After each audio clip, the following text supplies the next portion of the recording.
'Twas the game before Critmas, and all through the home not a PC was rolling, not even the gnome. The party was resting, and so were their players, while feasting on pizza and nachos in layers. The DM was hidden, obscured by his screen, while highlighting upcoming traps in bright green. They'd won a hard fight, and gave it their best, but the battle was over, the world was at rest.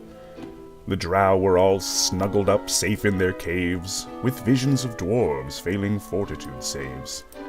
No bandits did burgle, no merchants were trading, the orcs were asleep from a long day of raiding. The temples were silent, no songs from their bells, the wizards had given up casting their spells. When outside the game room came a booming reception that everyone heard, if they made their perception. And who should be summoned to the plane of the living? Why, D&D Santa, the warlord of giving. With a loud cry for battle, he kicked in the door. Our group caught flat-footed from his initiative score. He stood 10 feet tall, what a sight to be feared, with an ogre-like gut and a dwarven-like beard. His plate mail was crimson, with runes green and gold.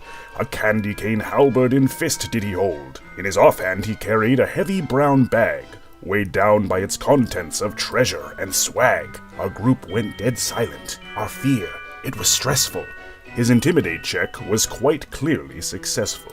We dodged an explosion of minis and dice as he leapt on the board and roared, "Naughty or nice? Lawful or evil? Greedy or fair? If it's all in character, I really don't care. You've solved many riddles and slain many hordes. Now turn in that XP, it's time for rewards." With a deep, hearty laugh and a stomp of his boot, he tipped over the bag and dumped out all his loot. For the ranger, a longbow composite +3, and a magical ring that can summon a tree.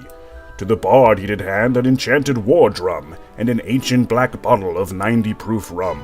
For the wizard, new scrolls, what a magical feast! From a new arcane handbook, yet to be released. For the rogue, 2 keen daggers, one black and one white, that would keep him well hidden as he snuck through the night. For the cleric, a symbol of the goddess of healing, to prevent all the damage our foes would be dealing.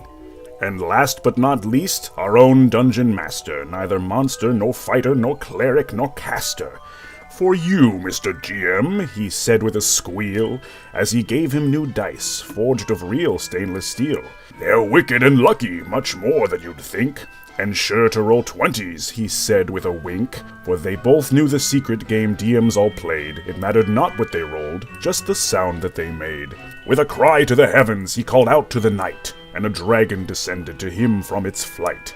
He swung one leg over, and they took to the sky, and we all cheered and waved as we shouted, "Goodbye!" His entrance was sudden, his exit abrupt.